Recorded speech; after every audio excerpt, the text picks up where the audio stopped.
Viva Culture, l'actualité des arts vue par l'association Maison de la Culture du Havre. Présentée par Isabelle.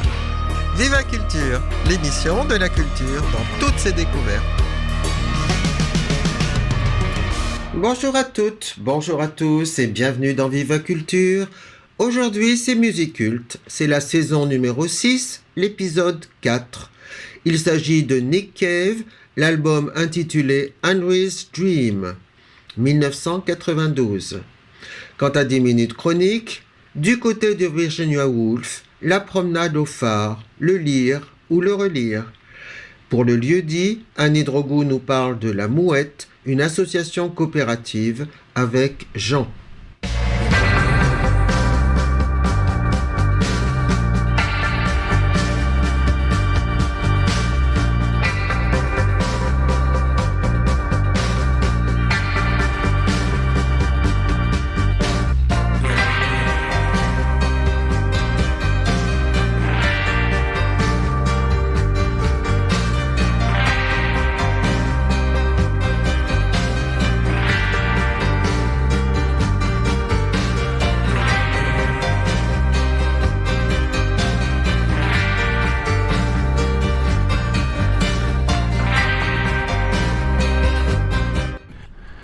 Musiculte, saison 6, épisode 4. Il est question de Mauvaise Graine et de 12 albums de Nick Cave. Aujourd'hui, c'est Henry's Dream.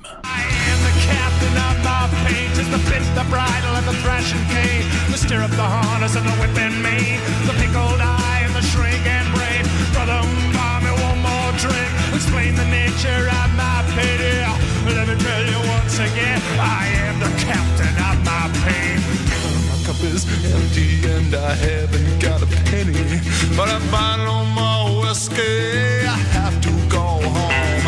I cannot blame it all on her. To blame her all would be a lie. For many a night I lay awake, I wish that I could watch her die. See her accusing fingers burn, see flies swarm a hateful eye. To watch her groaning in the dirt, see her clicking tongue crack dry. Brother, buy me one more drink. Goodbye, do not mock me when I say let's drink one more before I die. Brother, my cup is empty and I haven't got a penny, but I buy no more whiskey. I have to go home. Henry's Dream est le 7e album studio de Nick Cave and the Bad Seeds. Dans le livret de la version remasterisée publiée en 2009, Cave indique qu'il avait eu le son de l'album en tête depuis son arrivée au Brésil, où il vit avec la styliste Viviane Carneiro. Il avait été frappé par des musiciens de rue jouant des morceaux de façon atone à la guitare acoustique et de façon très brutale. Rien à voir avec la bossa nova, c'était sombre et désespéré, et j'ai voulu capturer cette ambiance sur disque.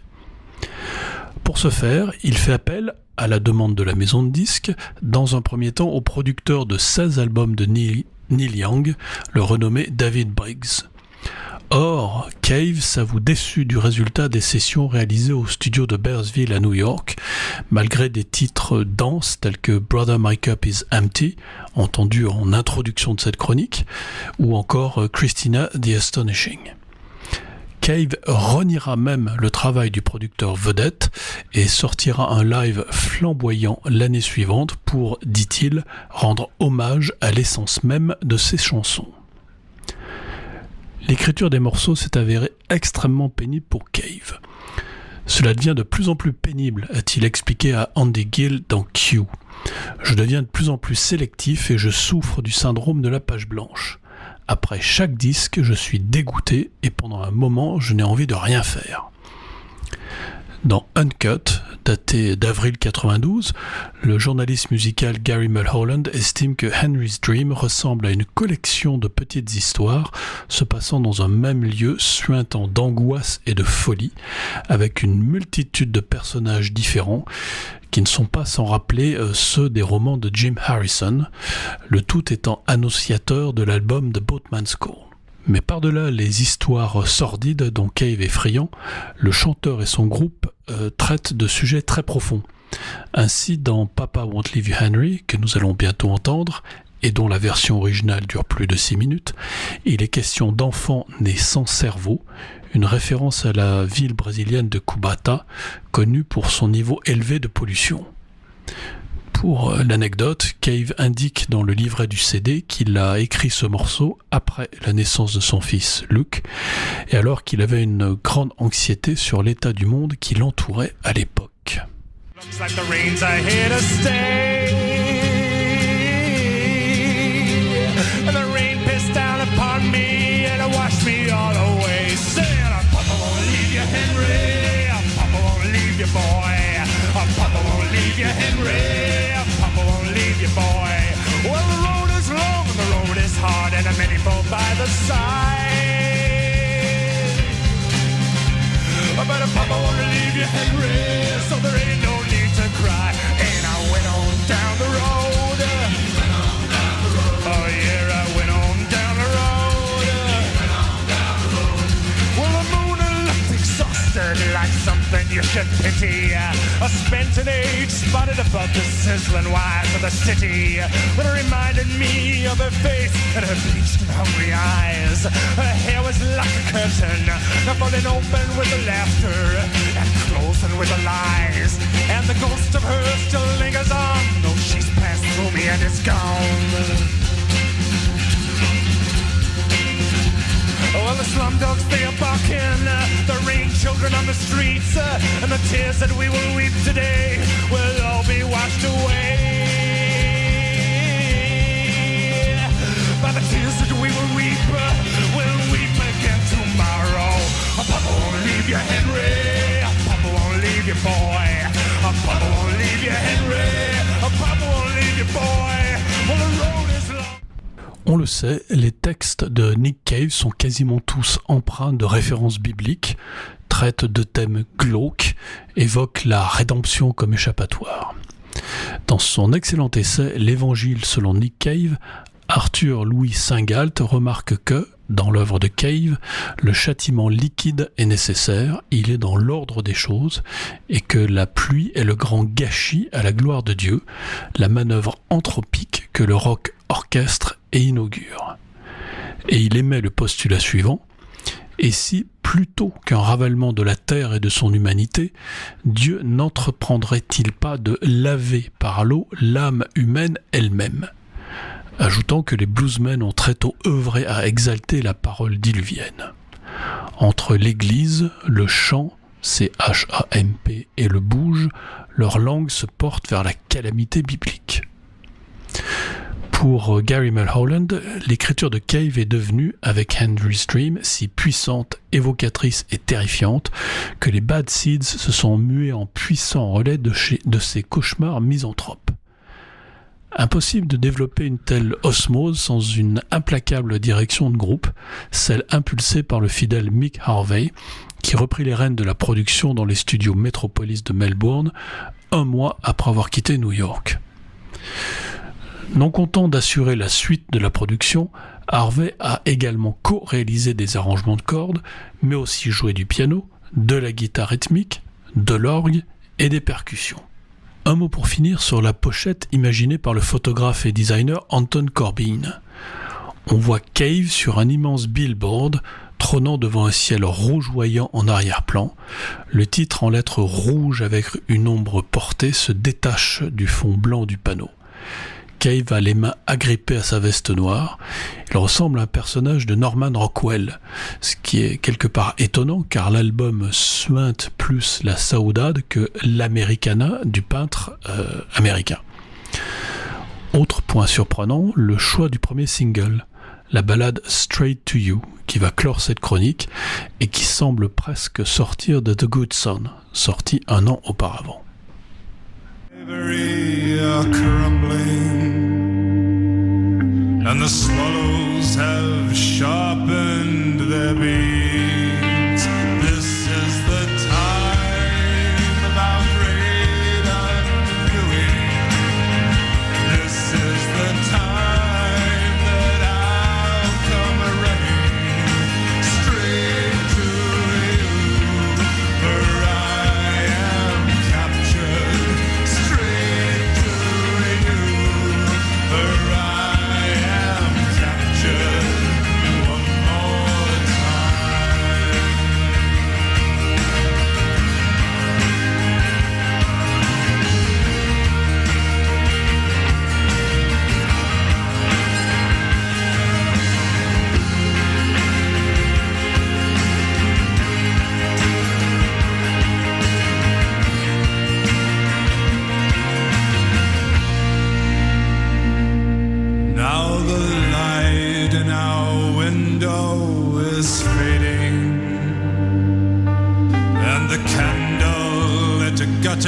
us on the ledge. Well, now sorrow, it comes a-stealing, and I'll cry, girl, but I'll come a-running. Le mois prochain, petite digression avec Grinderman 2, sorti en 2010. D'ici là, bonjour chez vous.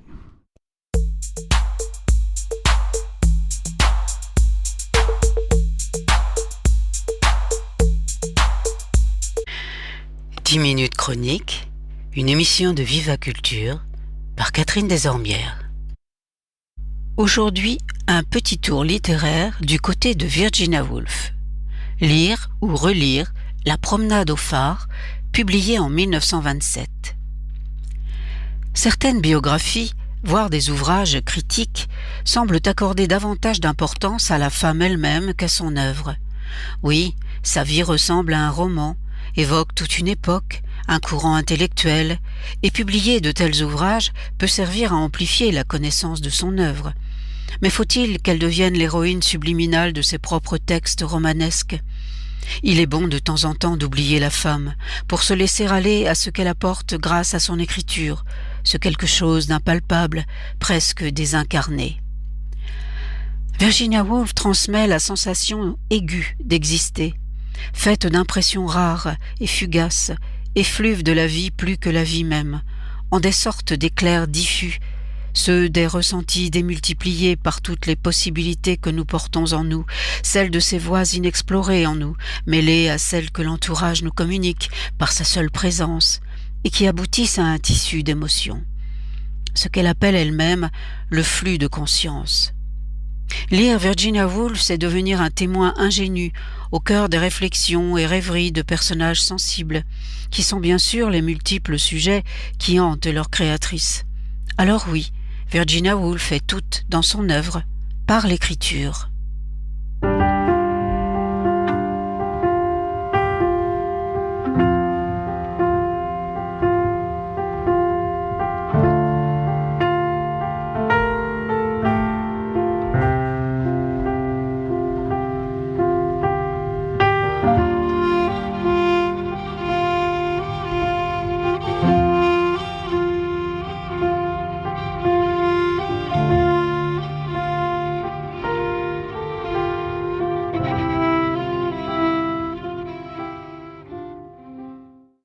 La promenade au phare est un roman dont les premiers mots sont ceux d'une conversation dont on ignore le début. Comme si on attrapait une phrase au vol dans la continuité d'un récit déjà commencé dont on a oublié l'origine. Ce qui compte alors n'est que le bref instant d'un souvenir. « Oui, bien sûr, s'il fait beau demain, » dit Mrs. Ramsay. Ces quelques mots sont l'annonce d'un désir soumis à presque rien, préfiguration de tous les désirs soumis aux incertitudes de la vie. « Oui, bien sûr, s'il fait beau demain, » dit Mrs. Ramsay. « Mais il faudra vous lever à l'aurore, » ajouta-t-elle. Ces paroles causèrent à son fils une joie extraordinaire. Pour lui, il était désormais entendu que l'excursion se ferait sûrement et que la merveille contemplée depuis des années et des années, semblait-il, se trouvait maintenant à portée de sa main, qu'il n'en était plus séparé que par une nuit de ténèbres et une journée de navigation. Comme il appartenait à l'âge de 6 ans déjà à la grande famille des êtres incapables de séparer leurs sentiments les uns des autres et d'empêcher la perspective de l'avenir, avec tout ce qu'elle contient de joie et de peine, d'obscurcir la réalité présente.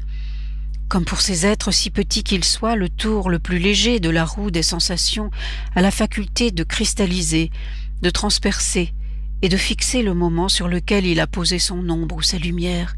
James Ramsay, assis sur le plancher, et en train de découper des images dans le catalogue illustré des Army and Navy Stores, attribuait à celle d'un appareil frigorifique, pendant que parlait sa mère, un caractère de divine félicité. Cet appareil était auréolé de joie. La brouette, la tondeuse de gazon, le bruissement des peupliers, le blanchissement des feuilles avant la pluie, le croassement des corneilles, les balais heurtant les murs, le froufrou des robes. Chacune de ces sensations avait dans son esprit une couleur si nette, un aspect si distinct, qu'il possédait déjà son code particulier, son langage secret. L'impression de multiplicité en soi et de communication univoque avec les autres se traduit chez Virginia Woolf par un sentiment d'errance dans l'espace et dans les esprits. Cette errance fait partie intégrante du récit de Virginia Woolf. Elle est la traduction des sensations croisées, mélangées des personnages. Ce que montre Virginia Woolf, ce ne sont pas seulement itinéraires multiples, parallèles ou croisés de la pensée des personnages, mais une participation morcelée de chacun à une condition universelle, celle d'exploration de l'esprit dans le temps et l'imaginaire. Des chemins, des destinées se croisent, se frôlent, se rejoignent, puis s'éloignent. Errance des émotions, de sensations, de pensées, avançant sur les fils de temps différents pour chacun. Dès lors, les héros du récit ne sont plus des personnages, mais d'impalpables et d'insaisissables lueurs, celles du souvenir, de l'anticipation ou d'un présent tremblant. La participation à une aventure humaine commune n'est perceptible pour chaque individu qu'en de rares instants.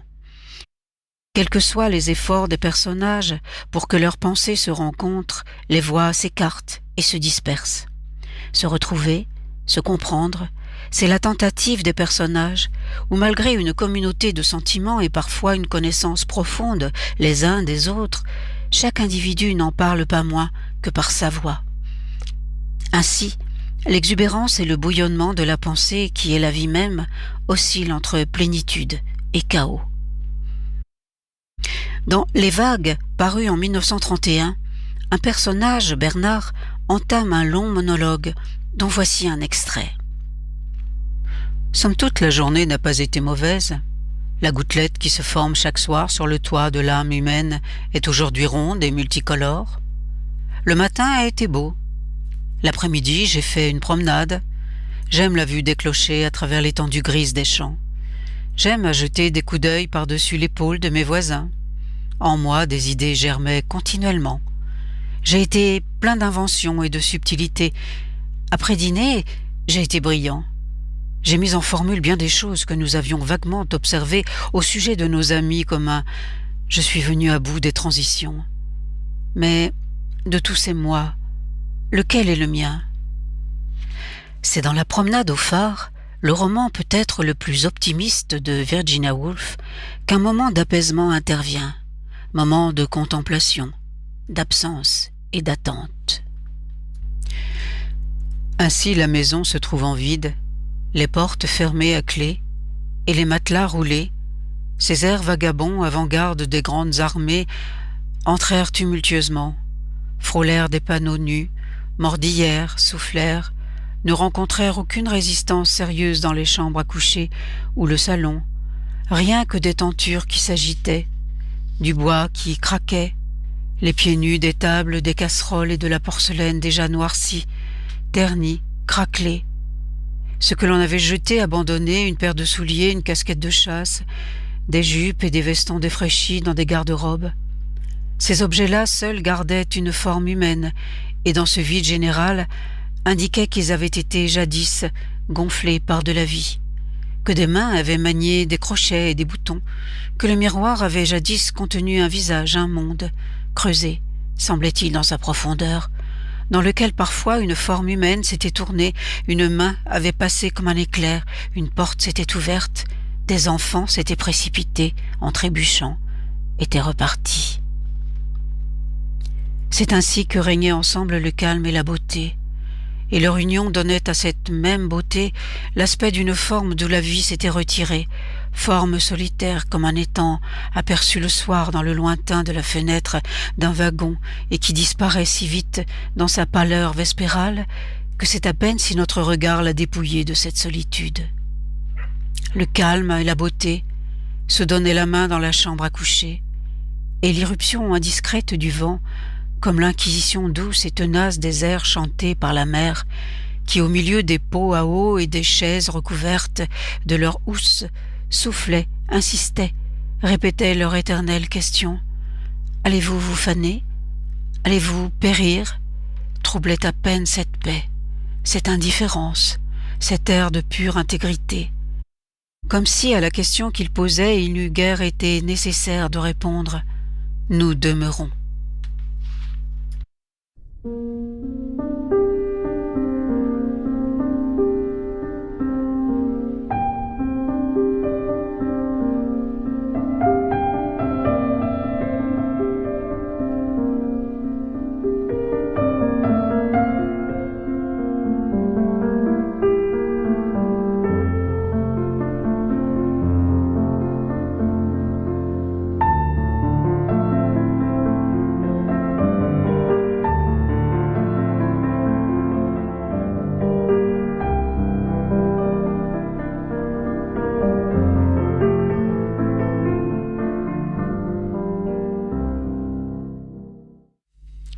Le livre de Virginia Woolf, To the Lighthouse, a été traduit plusieurs fois en français, sous les titres Vers le phare, Voyage au phare, au phare.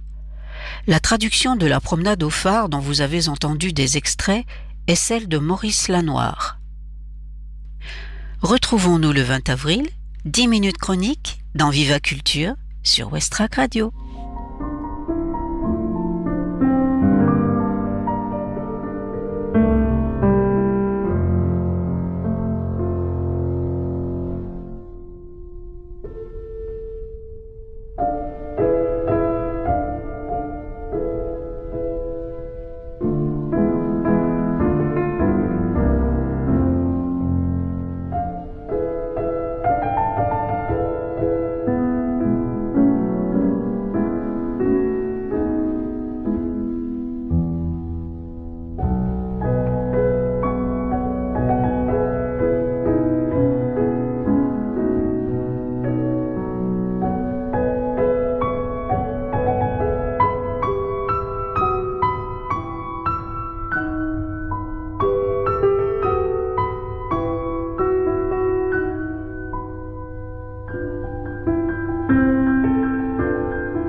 Bonjour, aujourd'hui nous rencontrons Jean, membre actif de la Mouette. Quelle est votre activité au sein de l'association ? Donc, au sein de l'association Les Mouettes Solidaires, je suis membre du conseil d'animation et j'ai également la délégation de signature. Pouvez-vous en expliquer le fonctionnement ? Alors, l'association a un fonctionnement classique, mais en fait, au sein des locaux, il y a deux structures qui cohabitent.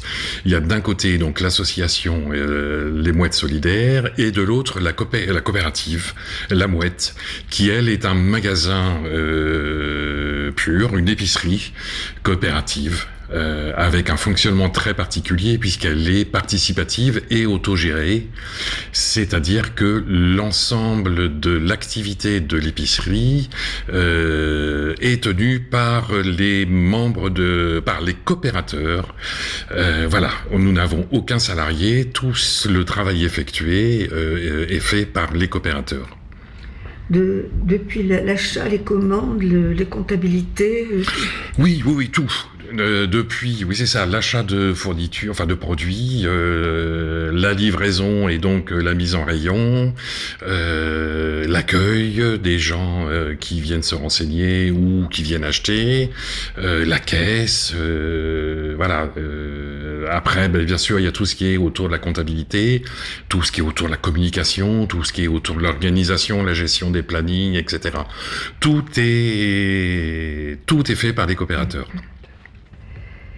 Si je veux acheter quelque chose dans le magasin, quelles sont mes obligations ? Alors, pour acheter, si c'est pour découvrir nos produits, vous savez pas le fonctionnement, comment on fonctionne, etc. vous pouvez éventuellement une première fois acheter les produits pour les goûter, voir s'ils correspondent. Sinon, ne peuvent acheter dans le magasin que les coopérateurs. C'est pour ça qu'on est sur un fonctionnement très particulier par rapport à d'autres commerces.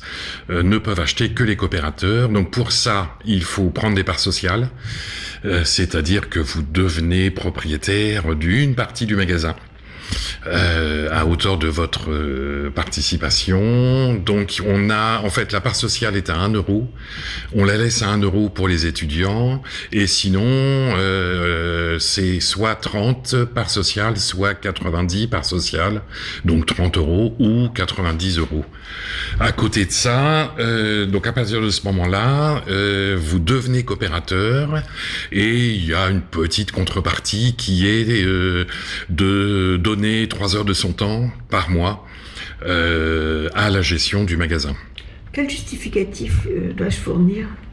Aucun. On vous fait, on marche sur la confiance, c'est-à-dire que vous avez les moyens. Vous estimez, vous, avoir les moyens, vous payez 90 €. Vous estimez, vous, ne pas avoir les moyens, vous payez 30 €. Voilà. Pour les étudiants, on demande simplement la carte d'étudiant, et on s'arrête là, quoi. Et qu'est-ce que vous faites d'autre pour les étudiants? Alors, sur les étudiants, la coopérative, elle, fait une remise de 10% sur le panier de la coopérative, de leur achat, pardon, pour l'association Les Mouettes Solidaires. Là, il y a plusieurs choses. D'un côté, nous avons les ateliers, on organise les ateliers cuisine avec la fac du Havre, donc dessus, donc une fois par mois, les étudiants fabriquent leurs repas, on mange ensemble, ils repartent avec les restes. Le principe de la fabrication, c'est de leur faire découvrir, bien sûr, nos produits ici, mais que toutes les recettes qu'on fabrique puissent être réalisées dans une chambre de CTU, c'est-à-dire avec sur 2 plaques électriques et éventuellement un micro-ondes si les parents ont un peu d'argent, quoi. Ça, c'est une première chose. Et pour Ici, non, on fait tout à la fac. Donc c'était jusqu'à maintenant à la maison de l'étudiant. On a été aussi, on tourne sur les différents lieux. On a été à l'UT, on a été à l'ISEL, voilà. Et alors l'autre partie, donc là, s'adresse plus particulièrement aux étudiants boursiers. En fait, l'association, pardon, a obtenu une subvention de l'État il y a 2 ans. Et donc on aide aussi financièrement à hauteur de 20% sur le panier que les coopérateurs achètent ici en plus. Donc ça fait pour les étudiants une remise de 28%, quoi. Pour les étudiants boursiers uniquement.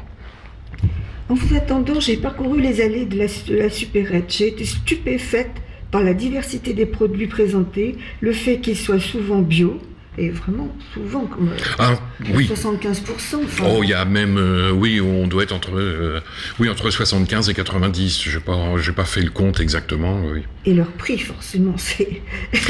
Oui, mais ça s'explique simplement, c'est qu'en fait, n'ayant pas de salariés, on a juste en fait nos frais de fonctionnement à couvrir. Voilà. De plus, on joue la transparence également au niveau des prix, c'est-à-dire que on affiche le prix auquel nous on l'achète, la marge qui tourne à 22 ou 25%, je sais plus, j'ai plus exactement la marge en tête, voilà. Et donc le prix à payer, quoi.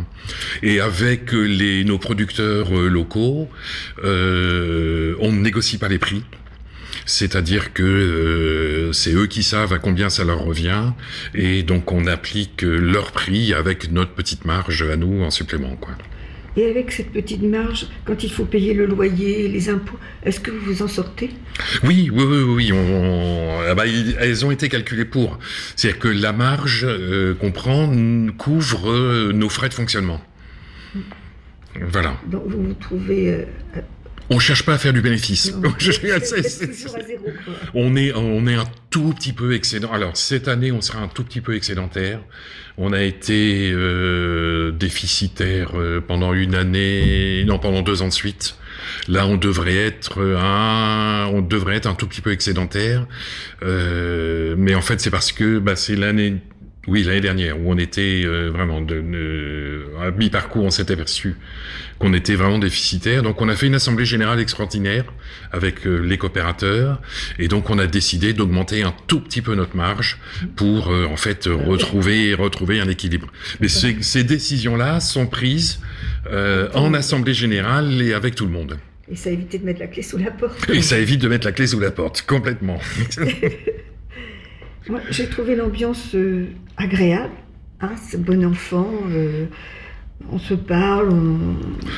Oui, plus qu'un magasin, plus qu'un magasin où on vient faire uniquement ses courses. On veut que ce soit un lieu de rencontre, un lieu de convivialité, un lieu d'accueil. On organise des manifestations, des petites rencontres. Tous les mois, il y a un apéro. Ça permet aux coopérateurs de se rencontrer. C'est aussi, comme on passe sur les postes d'accueil ou les postes de caisse, s'il y a un peu de queue parce que c'est une nouvelle personne qui est en train d'apprendre, on est indulgent, on va pas râler, on va l'aider, voilà. Non, c'est vrai, on joue vraiment pleinement on veut pleinement la convivialité là-dessus, y compris la solidarité. Il y a aussi des gens, par exemple, qui ont eu des difficultés à se déplacer. Il y a des coopérateurs qui font leurs courses et qui vont leur apporter leurs courses. Voilà. Il y a plein de petites actions auxquelles on pense pas, auxquelles on parle pas, auxquelles on n'en fait pas de pub, plus que ça. Mais voilà, c'est un lieu de vie. Et vous organisez également des conférences. J'ai assisté à une personnellement. Oui, alors c'est vrai que c'est une période particulière en ce moment puisqu'on fête nos 5 ans d'existence. Et donc on a décidé de mettre en place diverses conférences et animations pour fêter ces 5 ans. Donc on a eu il y a 15 jours, 3 semaines, une conférence sur les nanos et les microplastiques en milieu aquatique. La semaine dernière, c'était autour de l'agriculture biologique. On a dimanche là qui arrive, d'ailleurs vous êtes tous les bienvenus, un ramassage des collectes de déchets sur la plage. Donc le rendez-vous est à 9h sur la plage. Voilà, on aura un troc aux plantes au mois de mai. On a également qu'est-ce que j'oublie ? Oui, un marché des créateurs on a des coopérateurs qui sont artisans. Qui fabriquent des petites choses, et donc on leur offre la place pour qu'ils puissent exposer et vendre, quoi. Voilà, donc on organise des manifestations, des conférences ou des manifestations. Elles sont en général liées à notre activité, donc autour de l'agriculture, autour du bio, autour des thèmes qui nous sont chers. Des projets. Pour l'association, là, ça va surtout être des participations sur des manifestations extérieures, celles qu'organise Graines en Main, celles qu'organise le pôle Simone Veil, celles qu'organise des choses comme ça. Sur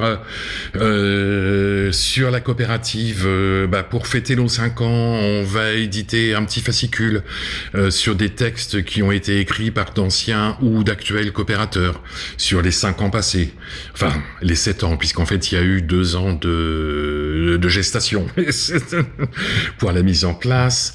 Voilà, on essaye aussi, là on a mis en place toute une démarche pour retrouver des coopérateurs qu'on ne voyait plus mais qui sont restés coopérateurs. Donc un questionnaire. Savoir pourquoi ils viennent plus. Est-ce qu'ils ont envie de revenir? Qu'est-ce qui leur a pas plu pour qu'on modifie notre fonctionnement, éventuellement si on peut, quoi. D'accord. Et avez-vous autre chose à ajouter? Ce type de fonctionnement sur la coopérative, en fait, est un fonctionnement particulier qui prend de l'ampleur en France. On n'est pas les seuls, on n'est pas unique. Ça prend, il y en a dans toutes les grandes villes moyennes de France. Donc ces supermarchés, alors Paris, Montpellier, Toulouse, Grenoble, Rennes, Nantes. Je cite les plus grosses, Lille aussi. Voilà, je cite les plus grosses. Eux sont en format supermarché. Voilà, avec des salariés et des bénévoles. Dans des villes moyennes, il y a souvent un salarié, voire deux. Voilà, mais c'est de consommer, de consommer responsable. C'est-à-dire qu'en fait, voilà, ce mouvement, qui est parti des USA, d'une grosse COP à New York, voilà, la Food COP qui fête ses 50 ans cette année. Voilà. Alors la Food COP, c'est énorme, c'est du genre 20 ou 30 000 coopérateurs, hein. C'est un gros, ils sont ouverts de 7h du matin à minuit le soir, ils ont une garderie pour les enfants, ils ont du transport pour les personnes âgées ou les gens qui ont des difficultés à se déplacer, c'est vraiment un truc énorme. On n'en est pas là. Voilà, non, mais c'est de consommer différemment, de créer des lieux de consommation responsables, des lieux de convivialité, des lieux de rencontre, voilà, autour d'une alimentation de qualité et saine. Et votre adresse ? Donc on est au 145 rue Maréchal Joffre. Voilà, vous pouvez nous suivre sur les réseaux sociaux autour de Facebook et d'Instagram également. Est-ce que vous avez des horaires un peu décalés ? Mais oui, comme le magasin est tenu par les coopérateurs, on est ouvert en fait qu'en soirée. Enfin, en soirée. Donc les mardis, jeudi, vendredi, 16h30, 19h15. Le mercredi, 13h30, 19h15. Et le samedi matin, 10-13, pardon. Et le samedi matin, de 10h à 13h. Voilà. Plus on sera de coopérateurs, plus on pourra avoir des créneaux plus importants. Voilà, actuellement, on doit être autour de... on doit être à 370 coopérateurs. Voilà. Eh bien, écoutez, il ne me reste plus qu'à vous remercier. Eh bien, merci à vous. Je vous souhaite une bonne journée. Voilà, et puis en espérant vous voir au magasin. Vous venez d'entendre Viva Culture, une émission proposée par l'association Maison de la Culture du Havre, présentée par Isabelle Royer, réalisée grâce à Mathieu Le Chevalier. À notre agenda culturel, notez une pièce de théâtre au théâtre de l'Hôtel de Ville, Punk au féminin, ou Comment nous ne sommes pas devenus célèbres. L'histoire, c'est celle du premier groupe de punk féminin anglais, les Slits. Elles se sont formées en 1976, se sont séparées en 1979. La pièce est donnée le mercredi 23 avril à 20h au théâtre de l'Hôtel de Ville à partir de 14 ans. Je vous souhaite une bonne semaine. À dimanche prochain. Vous pouvez nous écouter en direct ou en podcast. Bien sûr, vous retrouvez toujours les enregistrements de notre grande conversation sur les femmes photographes. Et puis, rejoignez-nous, adhérez, réadhérez. Au revoir.